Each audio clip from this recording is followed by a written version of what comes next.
Greetings, friends. Welcome back to another episode of Dreamscapes. And the dog is trying to escape from my lap already, which is probably for the best. Let's put him down. That's the intro. It's happening. We have our guest dreamer, Daniela Stockfleth-Menis from Vancouver, BC. She is the host of the podcast Because Everyone Has a Story. We're going to get back to her in just 2 seconds. Please, would you kindly like, share, subscribe, tell your friends. Always need more volunteer dreamers. Visit BenjaminTheDreamWizard.com. I've got an encyclopedia of dreaming people and phrases. I've got podcast episodes. I've got books for sale, currently 14, soon to be 15 works of historical dream literature. Maybe I'll try to bloop, bloop, bloop, pop one up here like in the video. Get a t-shirt, coffee mug, all that good stuff. Always accept direct donations for whiskey for gaming. Thank you for that. And that's enough about me. Back to our friend Daniela. Thank you for being here. Oh, thank you so much for having me. I'm really excited and curious about this. Definitely. Yeah. You've got you said a recurring dream, and we're going to look at the most recent instance, but I always like to talk to people first.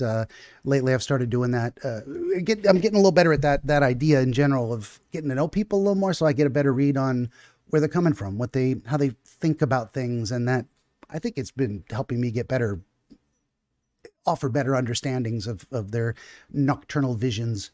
So I definitely wanted to ask about your podcast. What is it? Because Everyone Has a Story. Oh, I record people's stories, why they are here. And they always, life stories, traumas, experience, adventures, any kind of story goes. Yeah. How did you get into that? Did it just kind of one day? Well, about 2 years ago, I was curious because I had one job that it was so much about connecting people. Then after that, those jobs have created that fulfilling for me, that part of fulfilling with connecting with people, but not too much, just enough.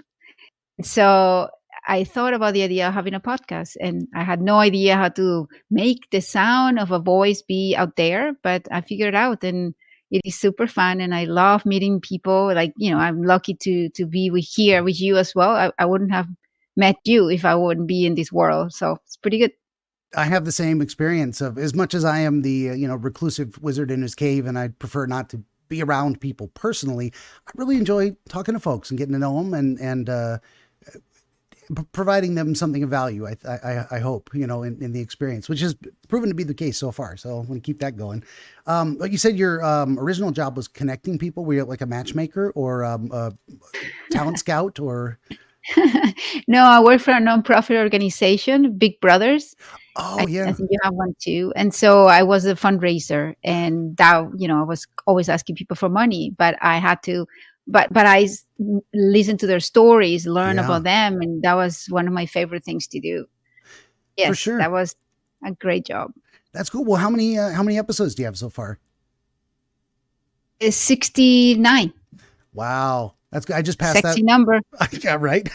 I just passed that landmark myself a couple months back, I think, and heading towards 100. I was going to say to just folks out there, if you have a favorite, let's say, Twitter personality or social media person you follow, harass them to be my 100th guest. Let's make it something special. I don't know. I don't have anything planned for it. So that milestone may pass unceremoniously, but I would sure like to make a big deal out of it if I could, just for the hell of it. It's true. 100 is a lot of work. It's kind of a big thing. Yeah. And I mean, doing one of these a week, that's about, it's 52 weeks in a year. And sometimes I had to skip a week because nobody called me, but that's 2 years worth of work. Fit one episode a week for 2 years. Yeah. So I'm rather proud of it, humbly, so to speak. This is an unfair question for people, and it puts you on the spot, but do you have a kind of a favorite interview? And it doesn't have to be a favorite person. It could be the favorite story or the experience of talking to them. You learn something new. I mean, does any of your particular episodes stand out as like that one was something special or unique? No, I can't say that. The same as I can't say that I have a favorite child. I think that fair enough, yeah. I have to say that every episode, and I know it sounds like cliche, but every episode I learn a little nugget.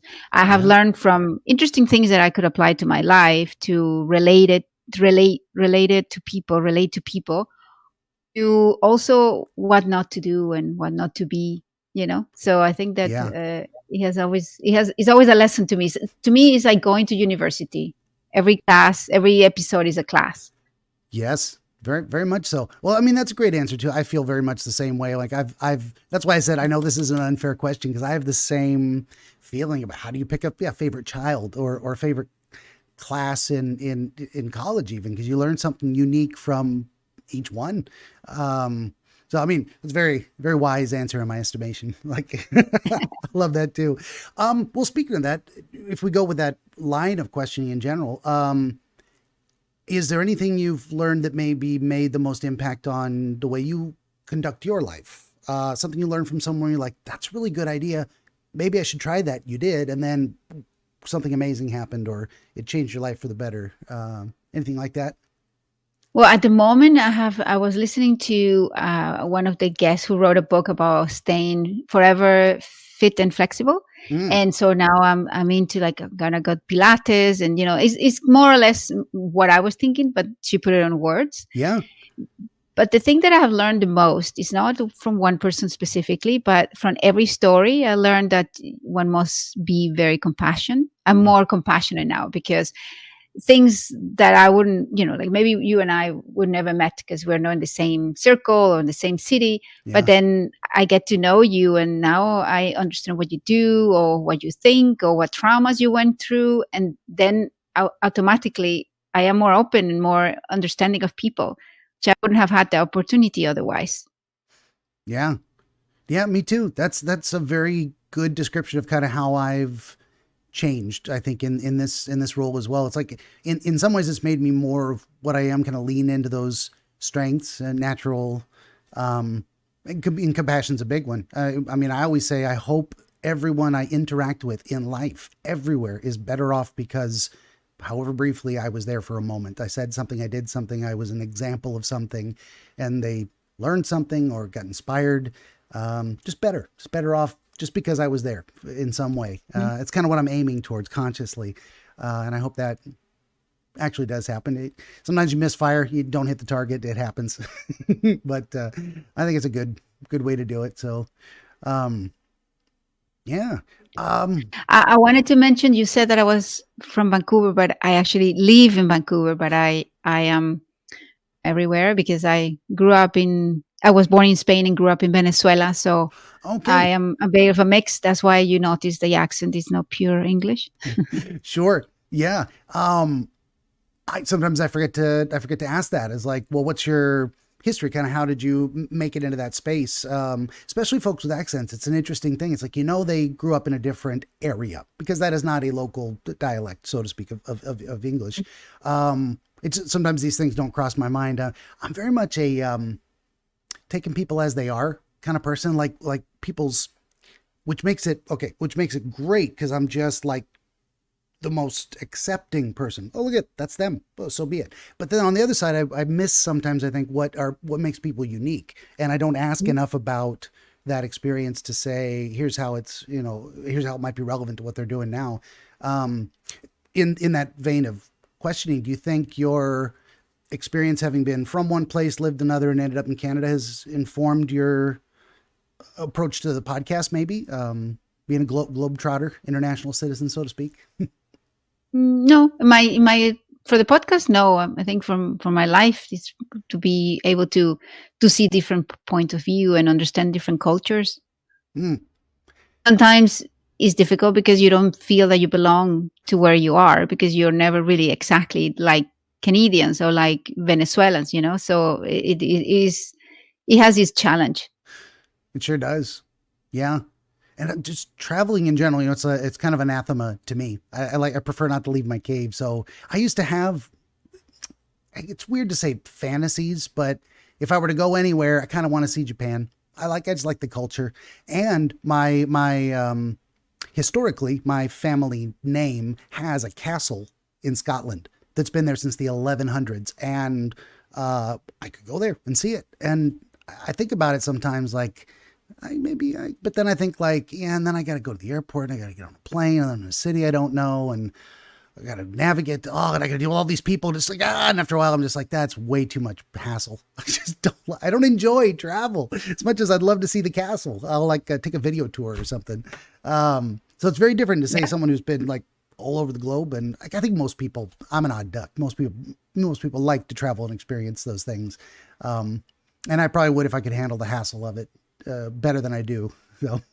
No, not everybody can do the same or like the same, but definitely I am the opposite from you. I do like traveling and seeing things all the time.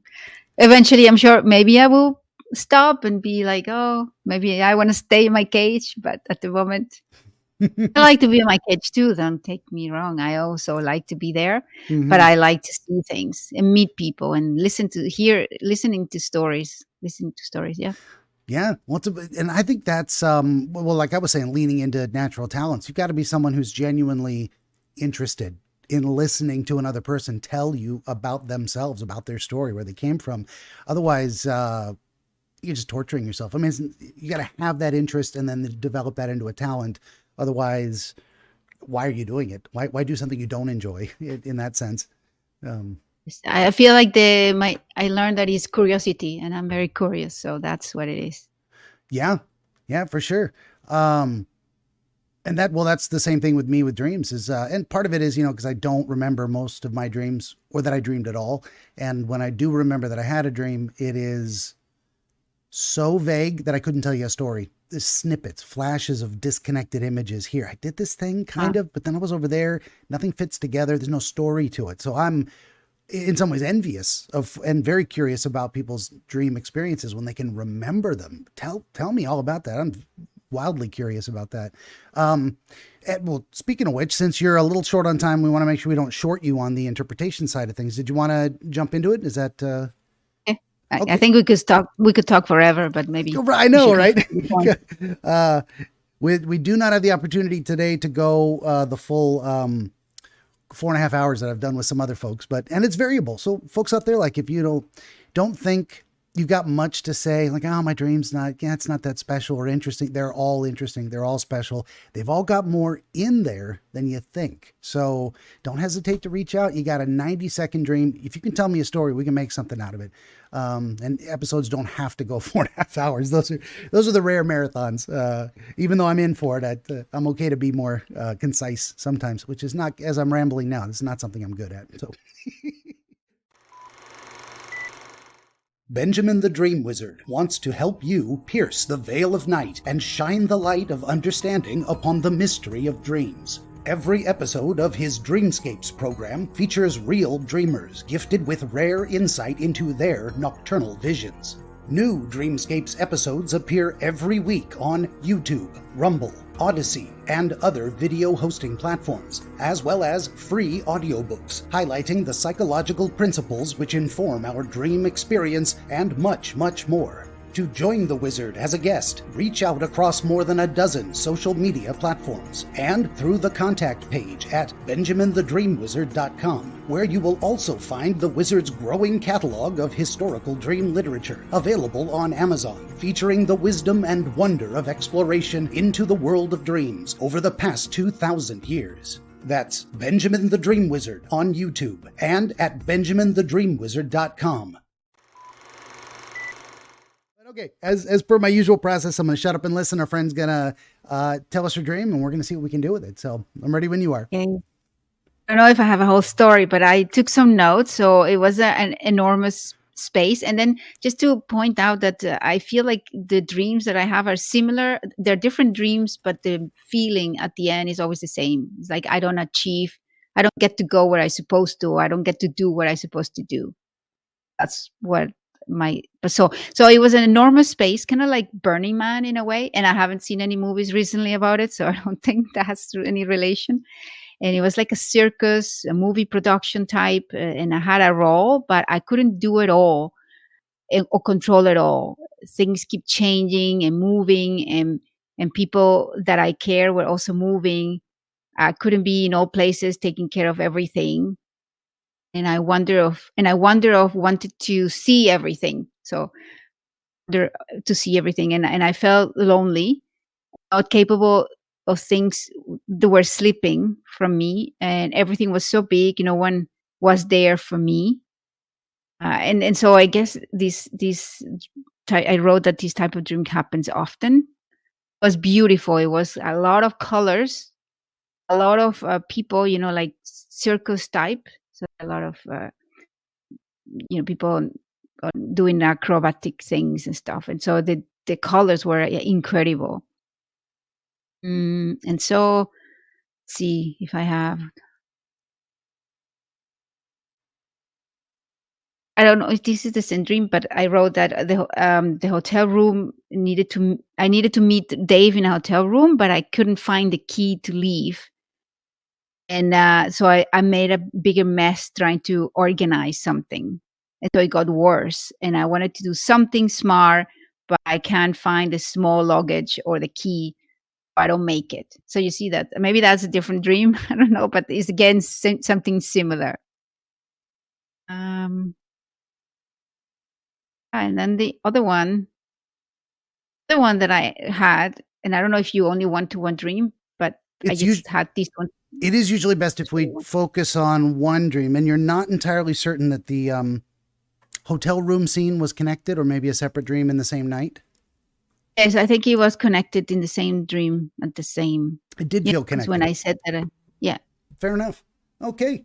And that's good enough. That is a description we can work with.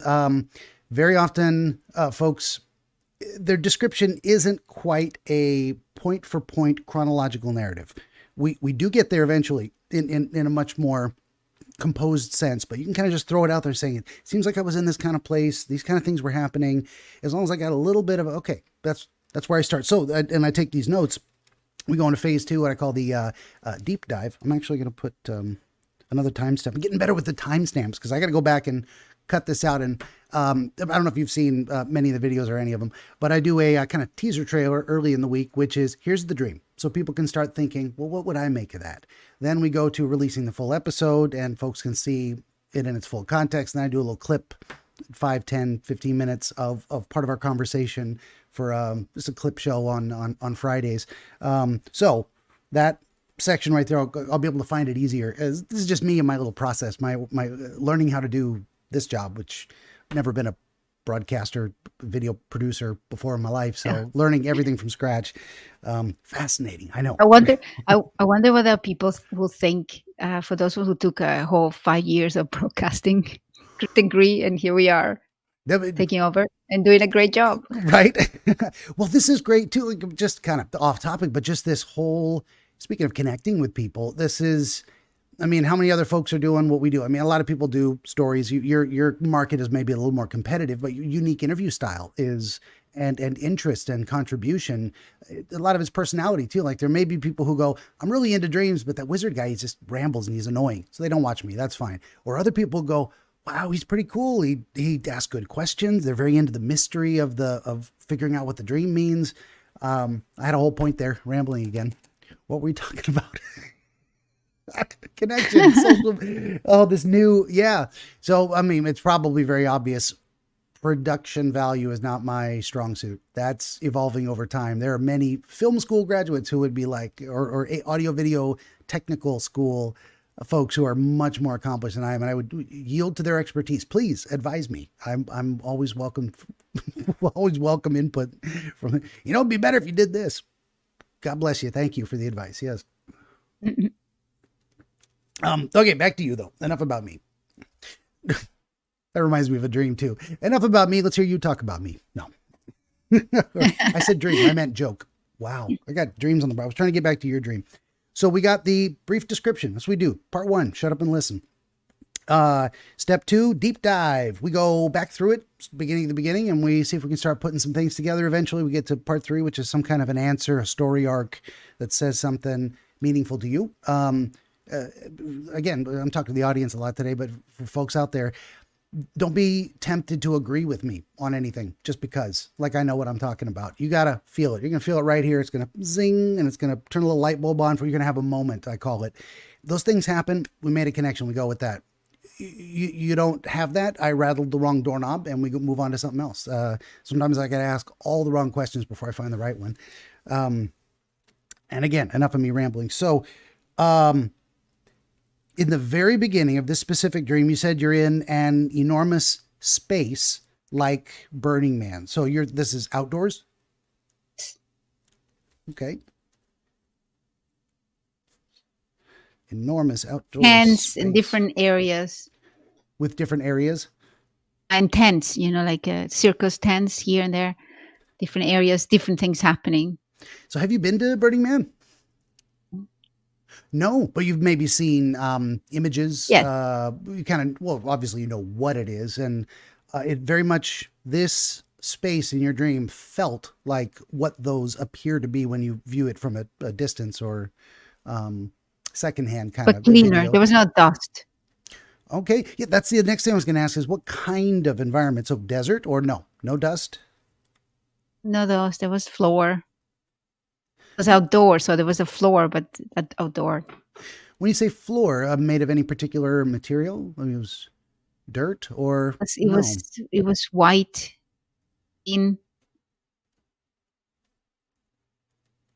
Yeah, I don't know. It was. Can't think of a particular material. Oh, but it wasn't dirt. So everybody was clean. Did no dust around it. So it was like a good floor, but outside. Okay. Yeah.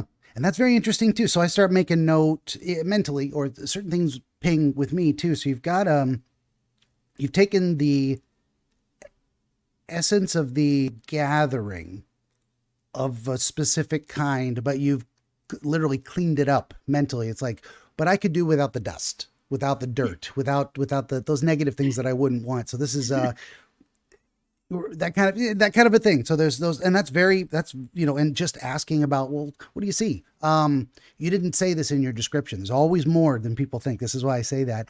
It just comes to you. It's like, oh yeah, when I look at it, the floor was white. It was very clean. And there's something associated with white being a like white clothes, stains show up very easily. So it's easy to know, are they clean versus other darker colors that would hide a stain.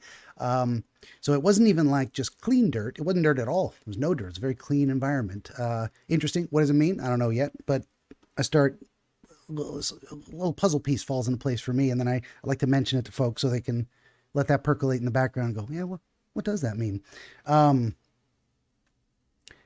When you first became aware that you were there and you were looking around at things, what was kind of nearby? What were there tents? What were you in a big clearing and everything was in a circle around you? Kind of what's the physical environment as far as you can feel it? So I'm moving. There were like 2 tents, and outside there were people doing acrobatic things dressed with a lot of colors. So I was moving quite quickly from one area to another.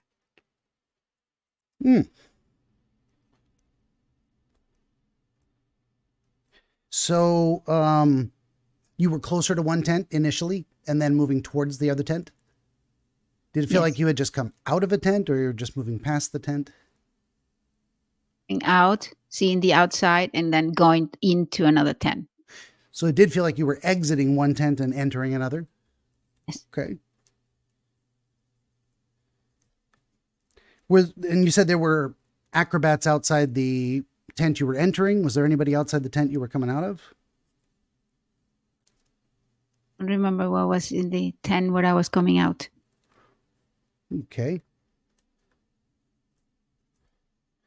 So coming out and moving towards the acrobats. What kind of acrobatic stuff were they doing? Human pretzel stuff, balancing on one hand upside down, or what were they doing? I don't think they were necessarily doing acrobatic things, but they did look like they were dressed like acrobatic people with tied things and color clothes. They were going towards I was crossing one tent to another, and they seemed to be on the right side, going somewhere, but they couldn't go anywhere really. So they were just there. They seemed to be going somewhere, but couldn't go anywhere. That's kind of the feeling you got from them? Okay. Yes.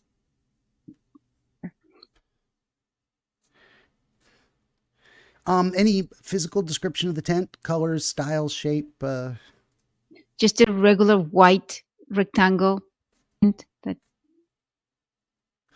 So you said a kind of a big white rectangle with an entrance flap open, like a welcoming proceed this way, or a closed flap that you would have to part to step in. I think it was open, like like a entrance, but it was open. The entrance, you didn't have to flap. I don't think I saw that. What would you say the rough dimensions of it were? Are we looking at huge circus tent the size of a house, or actually much smaller? What you would use for a wedding, when you use a tent for a wedding, Oh, it's so that's quite big. almost like one of those for domestic use we'd have a carport, and it's just poles and a canvas you stretch over it and you park your car in it. But this one's a much bigger one, so like a constructed larger wedding tent. Did it have kind of those like plasticky windows down the side? Did it really look like one of those? They had in the ceiling. They were like triangle, like this triangle, and then they had walls as well, plastic walls, but no windows on the walls. Interesting. Triangle windows in the ceiling, but not on the walls. And interesting too, we've got this kind of white, pristine, non-dirt floor in this area, and you're going into a kind of white tent. And you've got these folks out there. Also interesting too, you've got these acrobats who you just get the sense they were, or maybe wanted to be in motion, but were prevented from doing so, and thus were stationary against their will in a way. And they weren't doing any acrobatics. You just knew they were an acrobat. So they're acrobats not performing their acrobatics. They're not doing what they are in your vision. I don't know what this means, but these are the things that stand out to me. I'm like, well, they were. It's just the dimensions of the whole thing. The tents are closer, and they are in. There's a lot of people on the right side okay,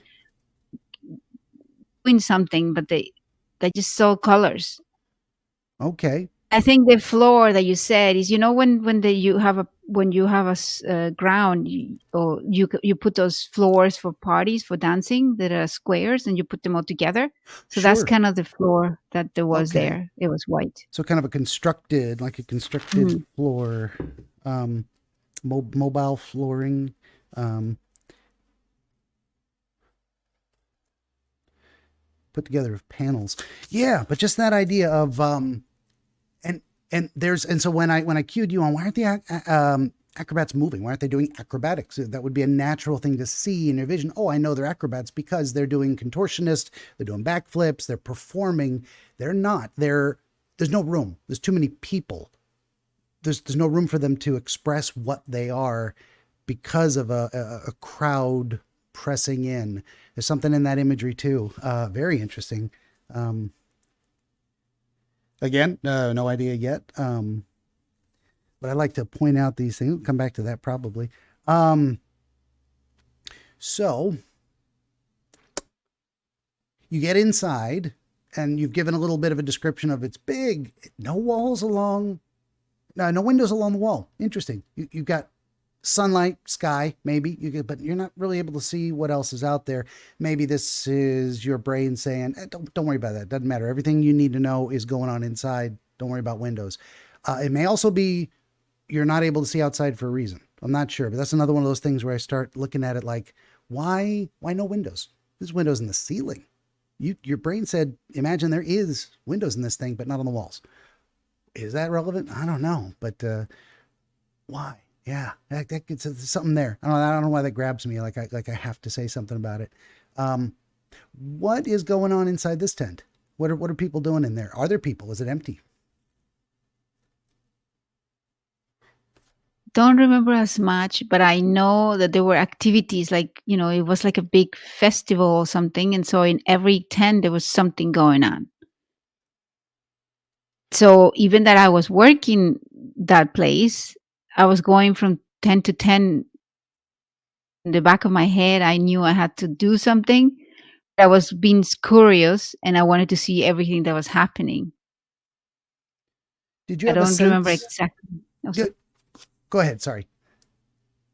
I don't remember what was happening in every tent. Sorry. Fair enough. No, that's fine. That's me rattling doorknobs. That is exactly the question I was going to ask. Did you have a sense of anything else that was going on around there? Like what some of the other activities might be? It had a very circus vibe, at least according to the acrobats being there. That cued that for you. Don't remember anymore. I just know that there were lots of colors and things happening. A lot of people in every tent.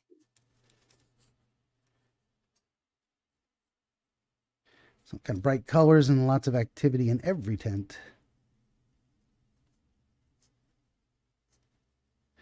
And do you have any other impressions or visual observances, I guess, of anything that was going on in this particular tent, or did you actually just pass through it and keep going somewhere else? Oh, I don't remember anymore. Okay, no, that might be fine. You entered this tent, and that's kind of where things faded out for that portion of the dream. Okay, that may be quite enough for that specific thing. So you had what I like to call like a jump cut, a transition to another part of the same dream. I put a little delta symbol here. Dream change. And then very often this happens in dreams too, where it's just a scene change. Just like you're watching a movie, fade to black, comes up somewhere else. It happens. Our dreams are very much like movies in that sense. And then the Law and Order doink doink with the Bronx 10:35 a.m. So I haven't had anyone who had a dream like that yet, but maybe I will. The next thing you remember is being in a hotel room. That was kind of what you think is the next segment of that dream. Nothing happened in between, as far as you can tell. Yes, that I can remember. No, sorry. Fair enough. Oh. And this is anything unique or different about this hotel room, or how would you describe it as a physical setting? Oh, I mean, I wrote it down, but I can't remember this part as much as the first one. Yeah. It was just that I can't find the key to leave, and I know that and I'm making a bigger mess, and I'm a very organized person, so I don't know if that makes anything. So it gets worse. I think it definitely relates, yeah. Want to do something smart, but I can't find a small luggage of the key, and so I don't make it. So again, both parts is I supposed to be doing something that I don't do, so I don't make it. Yeah, so that was the I did go back and add from the first part that you were there, you were working, you were there to work, to accomplish something. You were employed in some or focused on some task, and that was the motivation for crossing from one tent to the other, to enter on the other side. That was the direction you were supposed to go to accomplish the task, whatever it was. Then what happened is that I felt I couldn't make it, so I kind of started. Not that I gave up, but there was like two parts of me that I have to do this, but the other part is like, well, I'm curious. I want to see what's happening. Okay. Like two parts of me. Yeah. Yeah. Curiosity and responsibility, obligation. How would you describe the idea of being someplace to work? What does that mean to you? Can you repeat the question? Oh, yeah. So you mentioned curiosity specifically, and then kind of the other half of the motivation was you're there to accomplish a task of some kind. So if we were to take that concept of being there to work, to accomplish a specific goal, is there a word that kind of encapsulates that for you? And I suggested responsibility, obligation, something along those lines of what that feeling is like. Freedom. Being driven to, I don't want to say driven, but that's the idea of feeling like you're supposed to be doing something feels like freedom to you? Is lack of freedom. Lack of freedom. Okay. So lack of freedom. I mean, we can go with that. Making it harder for you. Say again. Making it harder for you. Oh, not at all. It can be very difficult to find the right word. I think we're dialing it in terms of that. What is it to be it's like constrained, um, bounded. There's other. I might be taxing your. I don't know if English is your. I guess not your first language. But So that's lack of freedom, being constrained. yeah, yeah. I don't know if Have there to do is a something that better you don't word want to for it. do.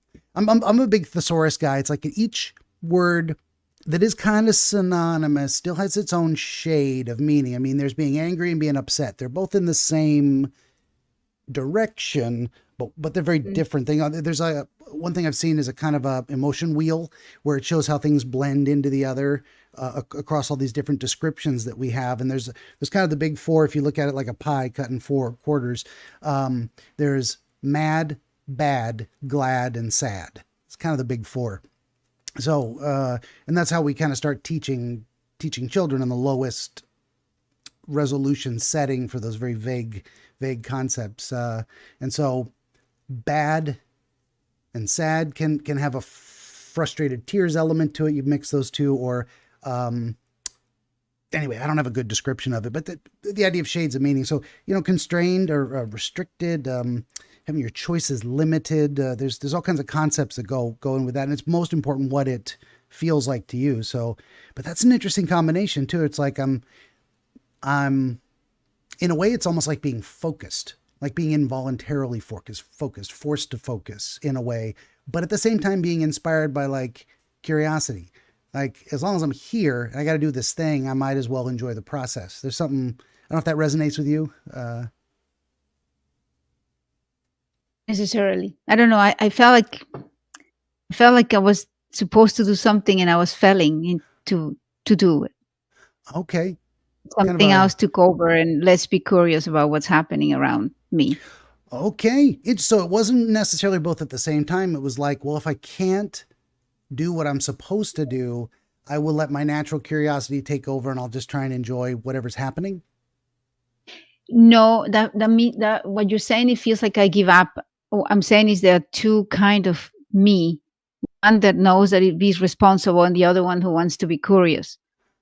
So Okay. it's maybe like having double personality. One takes over the other one, something like that. Sure. Yeah. No, this is good. And like I said, I'm happy to be wrong. If I say it in a way that doesn't make sense, you're like, that's not the right idea. Tell me, because it's more important. Like the answers actually aren't in me. I'm just kind of helping you kind of, I almost feel like an archaeologist sometimes. Like I'm just brushing the dust away so we can look at the bones and say, well, what was this thing? It's a fish. Look at it. We found a fish, from a million years ago. Longer, probably. They were probably fish a million years ago. So the next scene, we can try and jump into that a little bit in the hotel room, and nothing really stands out to you about the physical environment. You just know the room is a hotel room, and you've been in hotel rooms because you've traveled, and you generally enjoy traveling. And I work in the hotel industry. Okay. So this may be again. There's very much there's a theme coming together a little bit of. So this is specifically, I won't say job related. Like you're not dialing it into, I was definitely in the hotel that I work for or whatever. But it's more like showing you an image of the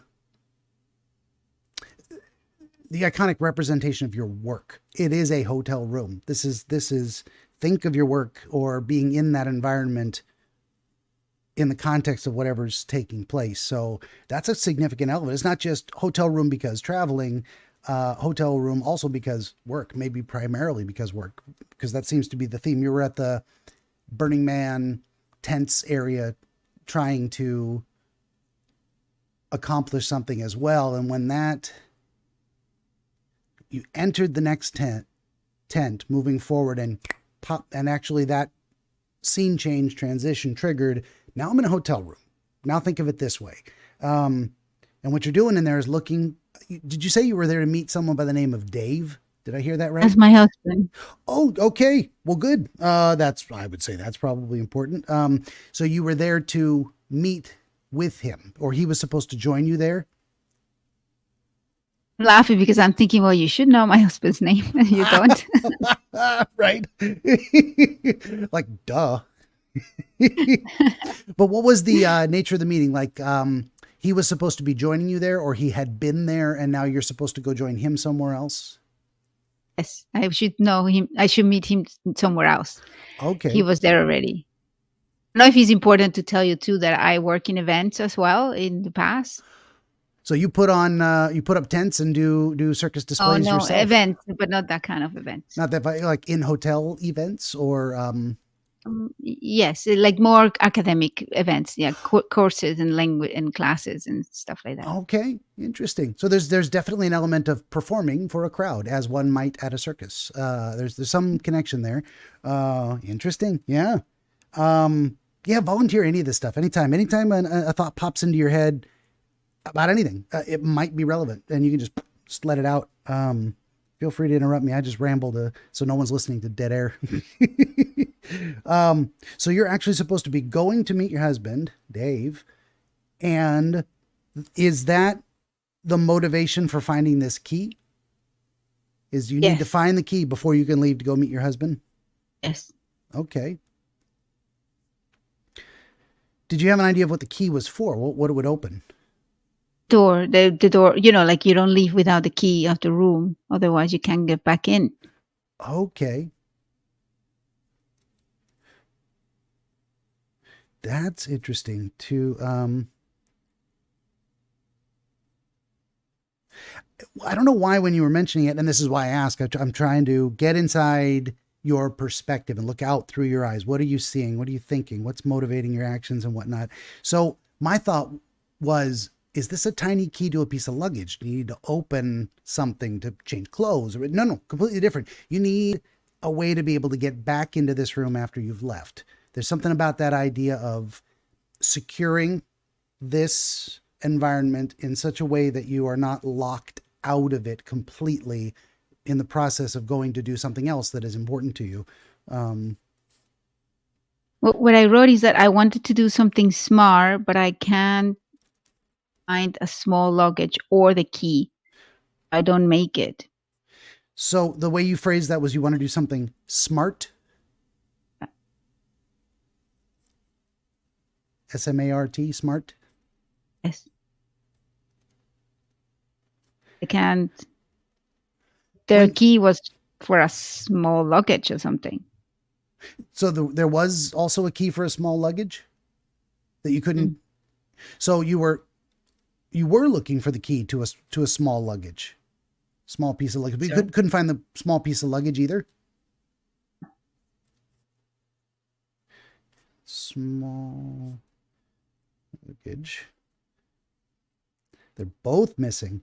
So you actually needed two different keys. You needed a key. You did need a key to luggage. I didn't mishear that. And the broader concept of a key to the hotel room itself. Also both at the same time. Okay, good deal. This is why I ask. I need to know what I'm talking. I need to know what you're talking about. So how would you describe your search of the room? Was it frustrated, slow, or was it frantic, throwing things around, desperate to quickly find things? How would you describe that searching process? don't remember, but I making a bigger mess. It seems that I wrote that. It seems that it was frantic. And if I have this correct from what you originally described it, you said you made a bigger mess in the process of trying to organize.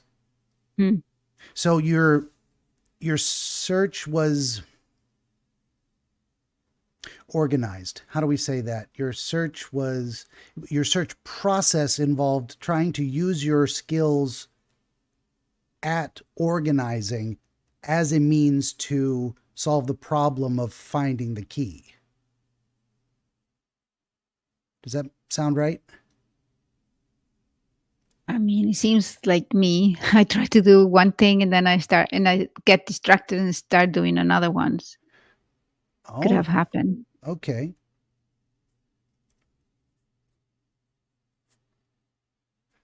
Interesting.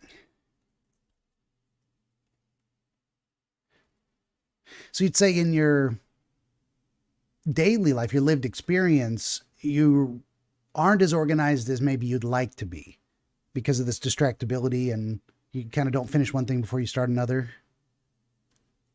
No, I am very organized, but I get distracted, so that's why it takes me longer to get things Gotcha. done. Okay. I'm going to say, make it about me for just a moment. I feel the same way. It's a weird thing. I need reliable structure. I have my routines and patterns that if they get messed up, I'm lost. So this is maybe not be exactly like you, but that leads me very much towards an organization focus because I am also highly distractible. If I'm in the middle of something and I'm on task, I got A, B, C, D, I'm zooming along. My wife comes in and she says, "Hey, let me tell you this thing." I'm like, "Oh no, it's all falling out of my head. I can't hold it. I had a process and I can't." So we've had discussions, her and I, about like, if I'm working and I'm focused, I'll say, "Wait a minute, can you tell me this in like 5 minutes?" And she'll be like, "Hey, fine, this is not time dependent." And I'm like, thank you. Let me finish. Otherwise it's never going to get done. So I'm easily distracted by interruptions. For you, just to clarify the difference, because you are not me, do you have ideas that distract you, like, oh, this other thing, and then you're off to that task because you just realize it needs to get done? Or is it more like interruptions, like me? Yes. Which one? Sorry, or both? Ideas. So if I'm going to, for example, the towels to the laundry room, and in the way I see or think, oh, I should do this too, then I will start doing that because I think that I'm going to forget doing that if I do the first thing that I was going to do. That is exactly like me. That's how I do. You should see me walk in circles sometimes trying to get anything done. I'm like, oh, as soon as I turn another corner, I'm like, there's like 6 things right there I forgot to finish. Fuck. That's exactly, yeah. Okay, so that's kind of the feeling you were having in this space of I'm too unfocused to accomplish this task as well as I would like. I'm failing to implement the organization that I think would help me resolve this problem, and it's presenting a roadblock that ultimately makes a bigger mess than it was, makes it less likely you're going to find the key. Yes. Okay, gotcha.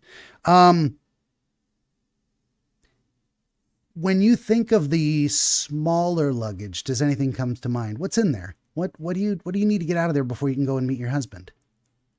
Oh, I'm sorry. I don't remember that. That's okay. That's Yeah, that in the dreams, I mostly just remember the feelings more than what's happening. fair enough. Fair enough. Yeah. Well, what was the feeling associated with the smaller piece of luggage? Why was it important? What did it feel like? I feel the situation that I was stressed that, Dave was going to get upset that I couldn't make it. And it's always that I can't make it. I won't get there. And it's so stressful because I want to, but I don't know how.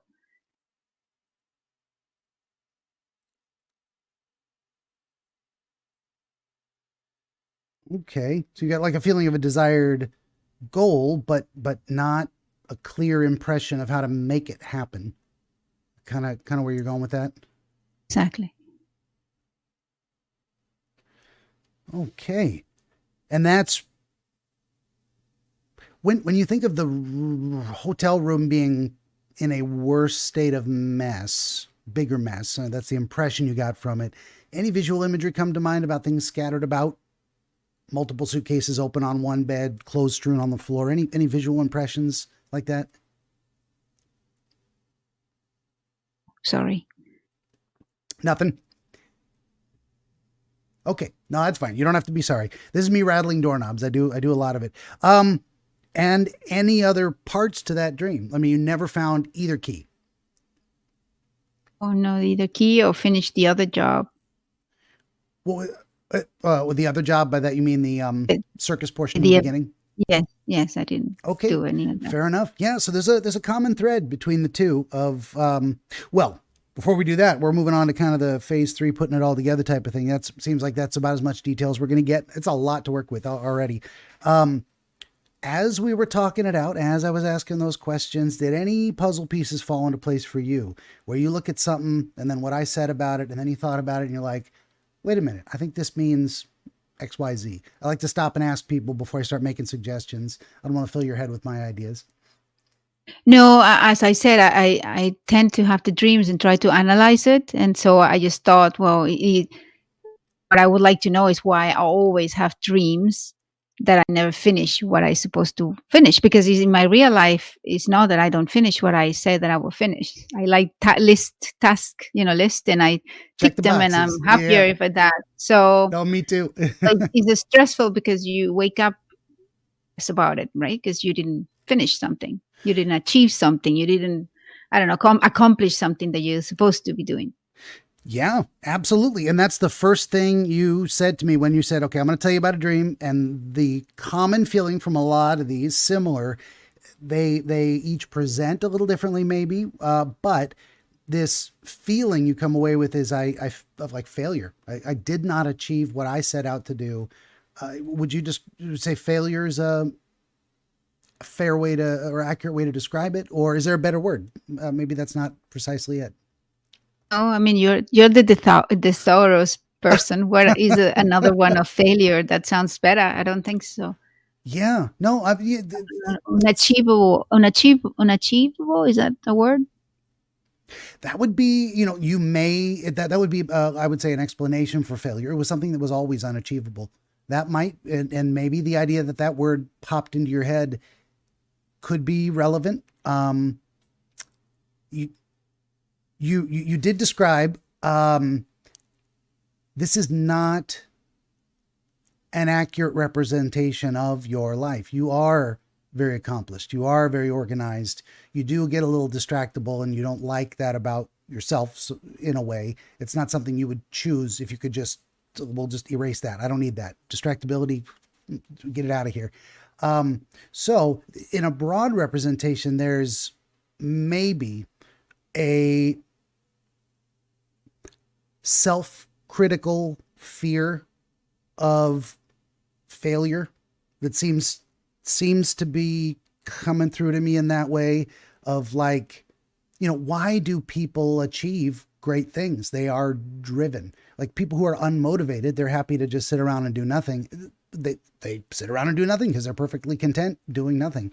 But people who achieve things, who have goals, they're willing to put the effort in. Why? And the best way to describe it is that idea of being driven. There's as if something inside of you that will not be denied, that pushes you towards these goals and the effort involved in accomplishing them.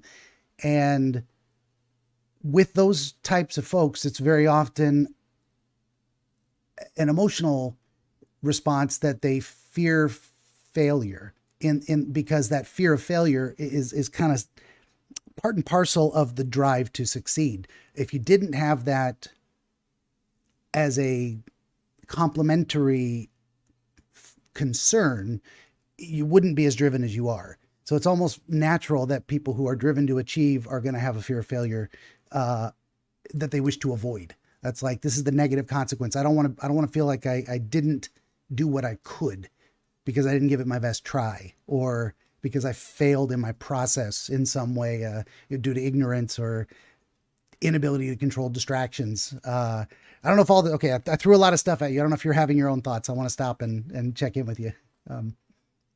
I find that perhaps I feel successful in many areas of my life, but not so much in professional life. I don't know if that is related.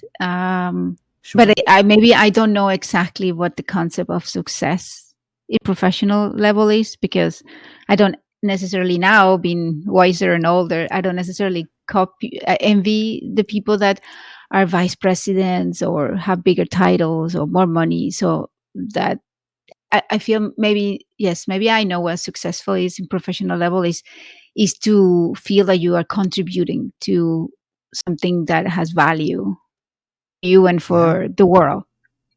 And that I have not getting there. I haven't gotten there yet. Fair enough. Yeah. No, that's really good. And so Again, when we're defining words, there's like the literal definition of success. Something has been achieved. Okay, but what does that mean? A lot of people would say, I am successful because I have a high salary. Am successful because I have the resources to provide for my family. I am successful because I had a passion to create something, and man, I did it. Exactly. I Mm. made the great sculpture. That is my success. It's a physical representation. So for you, it doesn't matter what the word means.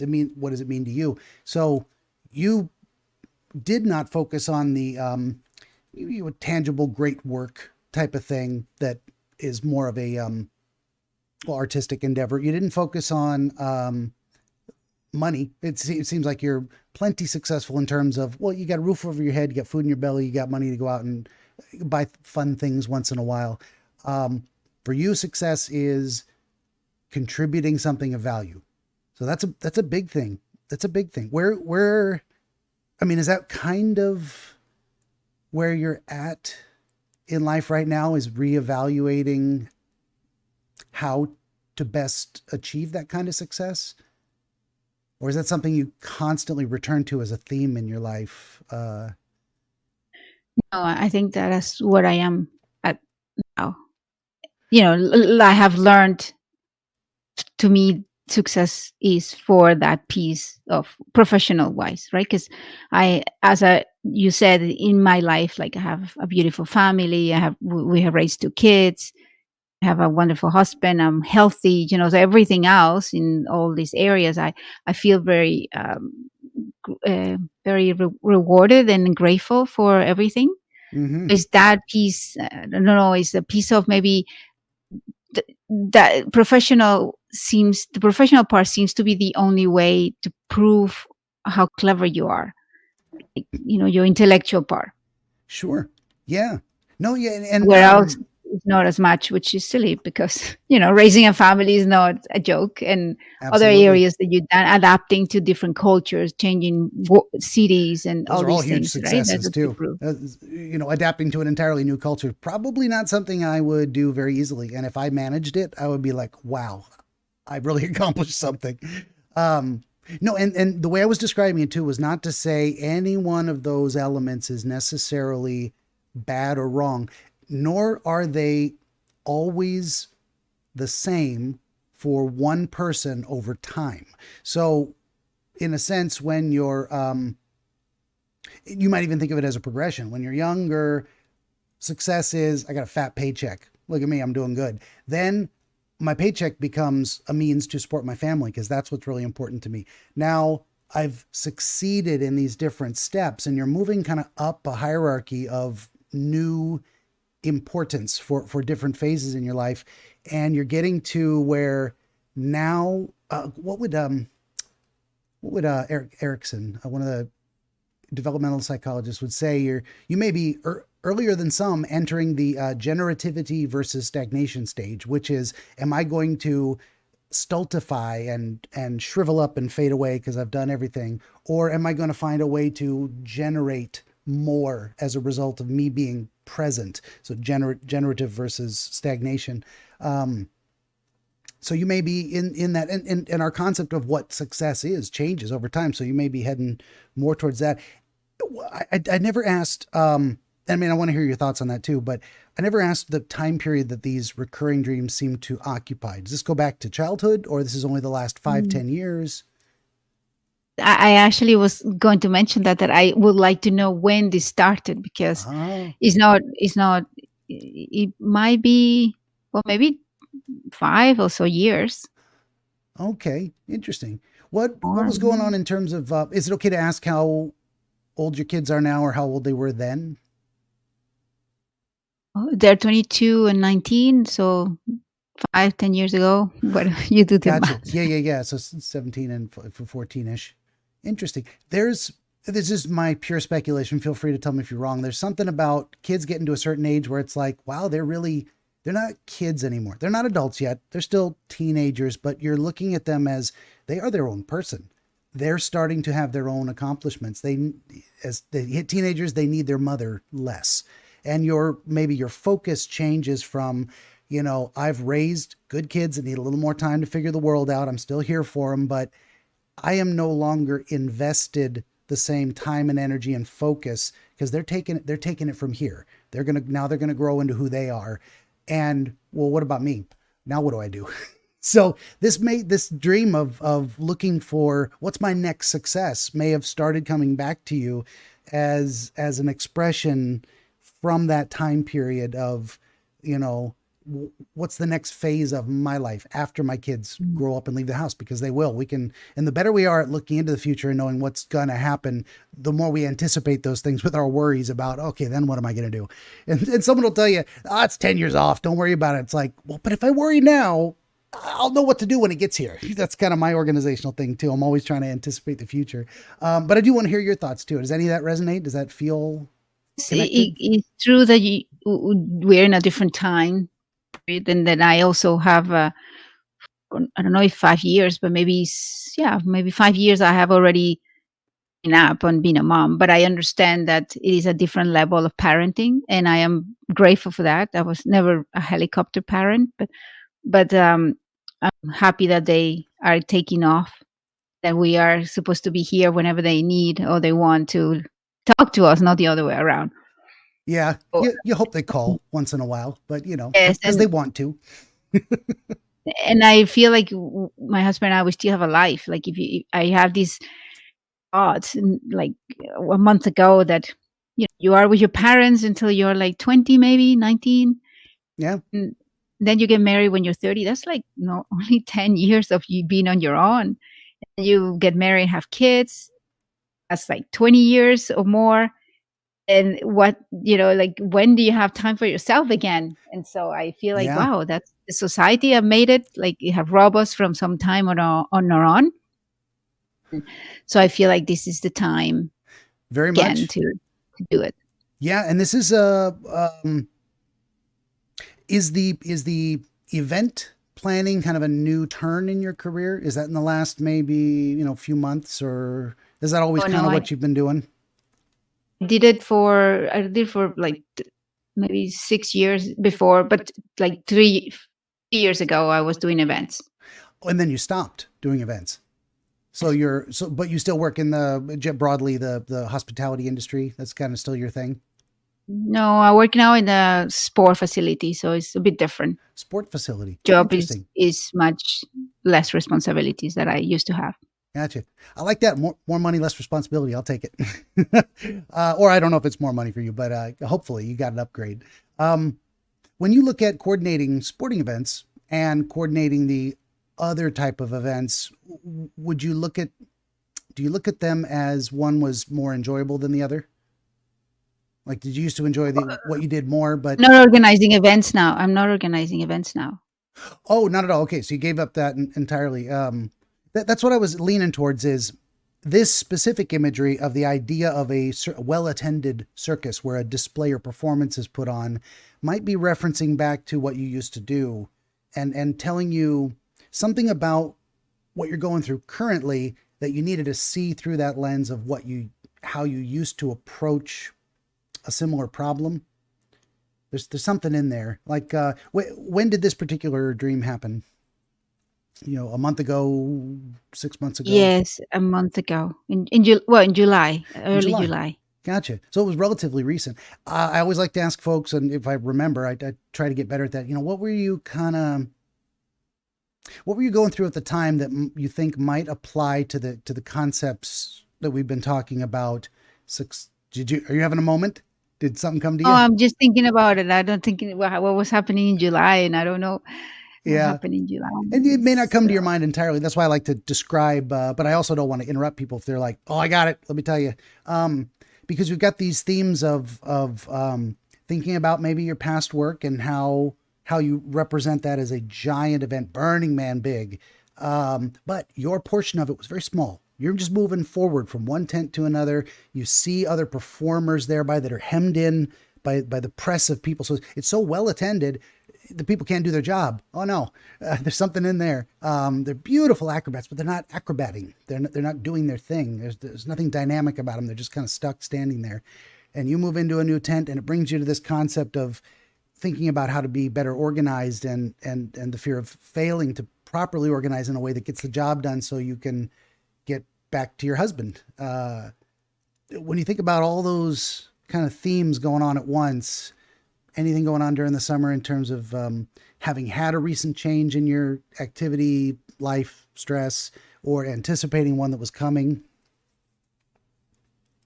Well, I feel at that time, I think my husband was traveling. He went on vacation on his own to see his family, and I was on my own. So I Oh, don't think interesting. that was. So really this representation with the hotel room scene is kind of, it very much has an element of, you want to reunite with your husband, you miss him, you want him to come home, and where is he? He's off in a hotel somewhere.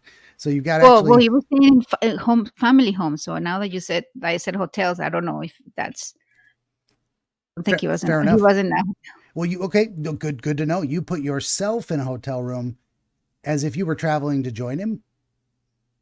Maybe something like that, or at least that's the frame from inside which you were going to look at this particular problem. That second part of the dream could have been purely, and I mean, definitely, if you put your husband in the dream, it's gonna have something to do with him, or what he represents to you, a family closeness connection, however you conceive of it in the dream. But he definitely stands out as, if you've heard the movie phrase, the MacGuffin,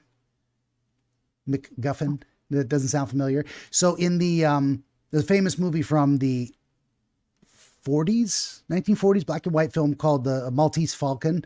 And it's the very, very rare and valuable work of art that these mobsters or whatever, or thieves, are trying to get a hold of. It is the object that is what motivates the story, the MacGuffin. You never see it. It doesn't mean anything. It's just what someone values enough to make them take action. So this, having your husband represented there, the goal is to go be with him, to get out of this room, and you need a key so you can unlock the luggage, but also the room key so you can get back in there if you need to.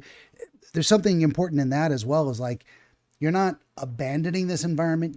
What you didn't do was say, screw it, screw the luggage, screw the room key, I don't even need to come back here. I'm going to go meet my husband. That's what's really important. There was something about the process of moving you towards the goal, whatever it was, and that process being disrupted by this frustrating disorganization that actually made things worse. So I threw a lot of words at you. I don't know if that's inspiring any thoughts of your own. But my question is, why not feeling that you don't accomplish what you needed to do? What is that feeling? Yeah. And why is it coming back?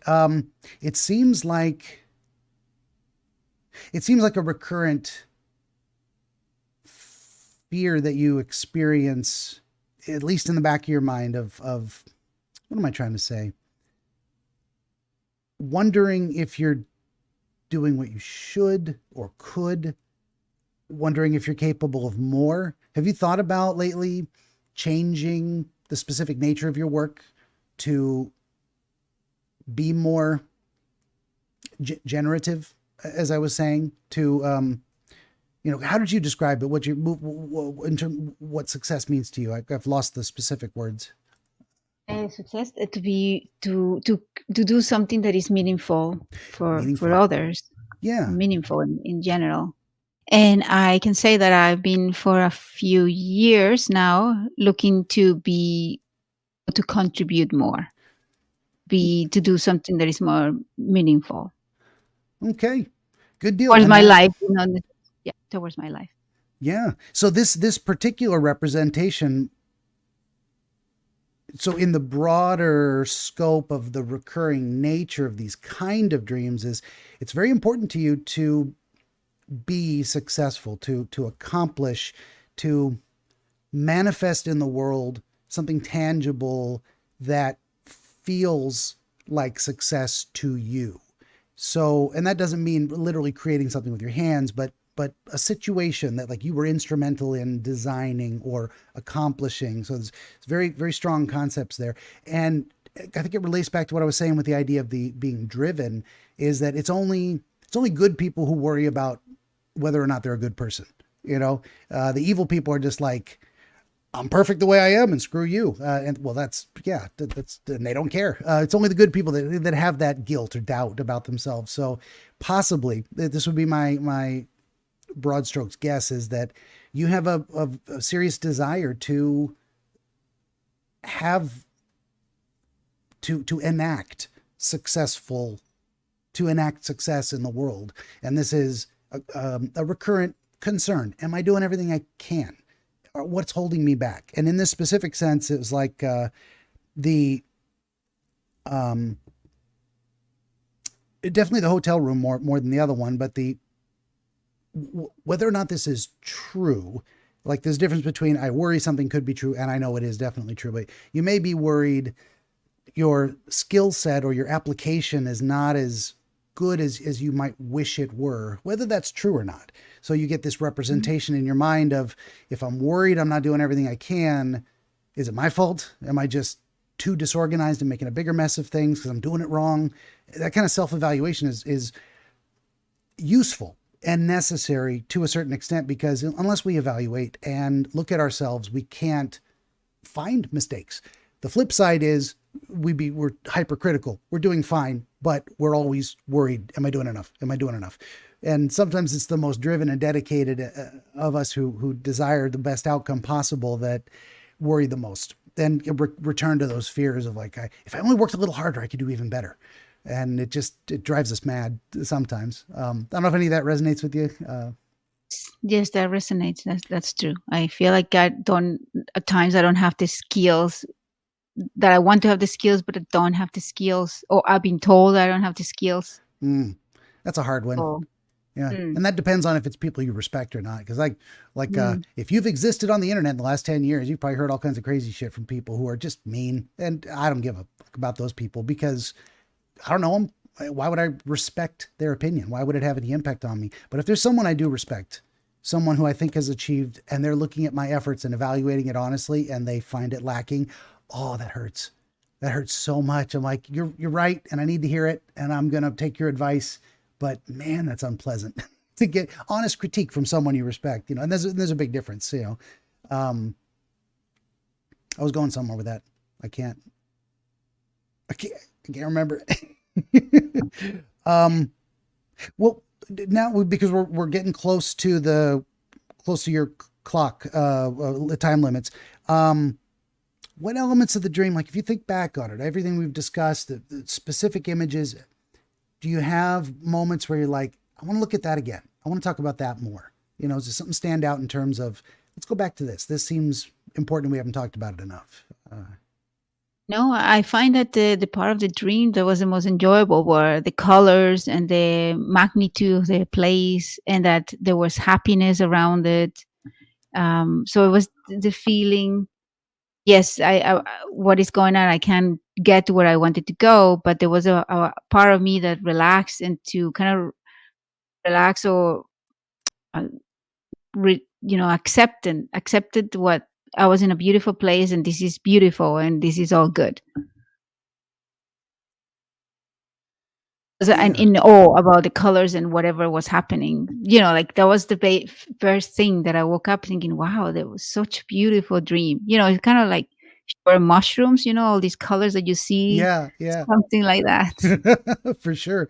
Uh, that might have a relation to subjective perception of self-worth in a sense. Where am I going with that? You've got this, what feels to you like such a large scale thing of beauty that you really appreciate. There's something idealized about this space of like, maybe in real life, if you were to plan an event, you would love to successfully pull off a Burning Man, because that would be, wow, something to be proud of.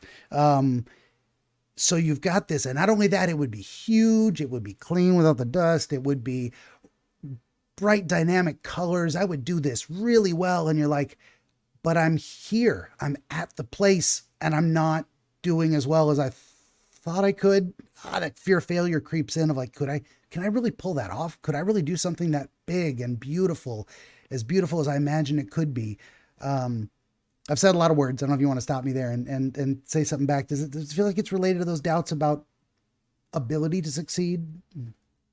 Yes, it relates a bit. Yes, I liked what you're saying. I like that you put ideas in my head as well, because I feel like I have analyzed myself too, to the point that you're not far off, and I'm not too impressed, in the sense that I, you what I was saying, what I was thinking is more or less what you are also thinking.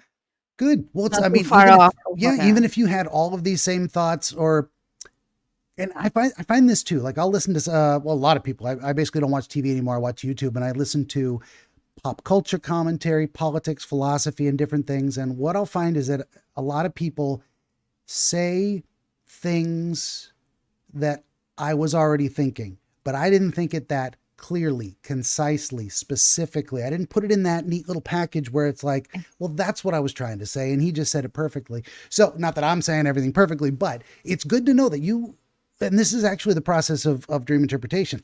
None of this comes from me. The connections, the suggestions, that's my being the mirror to the best of my ability. But none of the answers come from me. The answers are all in you. It's your dream. There's nothing I can do. I'm just trying to pull it out a little bit. So the best thing is exactly what you said, and I'm rambling again, but the idea that I already had a vague impression that this is kind of what it means, and the way you're saying it to me makes sense, puts it in a more concise, specific term, and gives it a little more. It's like you go to the optometrist, and he's like, "Is one better or two? One or two?" And the words start coming into focus. You're like, "Oh, that's the letter N. I can see it now." That's kind of what I'm trying to do, is bring these things into focus for people. And you're right. It has happened so often. I'm like, oh my God, what you just said. I've been thinking like that all the time. Even I follow a comedian, and he just think everything he says is exactly how I see sometimes make fun of stuff, because that's the way it is. So Oh yeah, it's always interesting. yeah. I think of comedians as well. I stole this from Mel Brooks, but have you ever seen that movie, History of the World Part One, by Mel No, I Brooks? don't think so. Hilarious. I don't know what your tolerance is for risque, off color comedy. There's some inappropriate humor in there from back in the day. But okay, long story short, he has a whole segment where he's a stand up philosopher in Rome. And it's basically a stand up comedian. And he's telling jokes, and that's his job. And that phrase has stuck in my head for decades. I think of comedians as stand-up philosophers. They're there to put a mirror up to society and ourselves and our experiences and our thoughts and our actions, and make us laugh about it. But at the same time, what is laughter doing? It's releasing something where we go, that's exactly what I thought. That we laugh because it's so true, that kind of thing. So Exactly. that's kind of what I'm doing too. I don't make people laugh as much, but a little bit. I try. Oh, really? Yeah. Well, good. I mean, okay. So what do we do with this in terms of having a better focus and understanding? Might change the nature of the recurrent dreams. They might stop. They might modify. It's more common that they will change their nature a little bit, because now you have new thoughts on top of the original thought. You've got more focus, but also more. You've got depth of field. You can kind of see what's in the foreground and what's in the background, and a little bit better idea of the landscape mentally. So the next time you have this kind of recurring dream, it will probably be different in some way. And that's what I would pay attention to, is that difference of like, why isn't this like those other dreams? What changed? What is it? And then probably what has changed, I'm speculating again, but is you've begun to apply this perspective to some your approach to life, how you're living your daily activities, how you're moving your mind towards the best expression of this goal of success in a creating something of value sense. So yeah, something like that. I was going somewhere with that. Maybe the next dream I will actually finish the job that I'm supposed to do. You might, or let yourself feel like that's possible. Like, what if I did? What if I am good enough? What if, these things that hold me back, they're just, I like to think of myself as scatterbrained as I am, and rambly as I am, and disorganized as I am. I look at the Nutty Professor.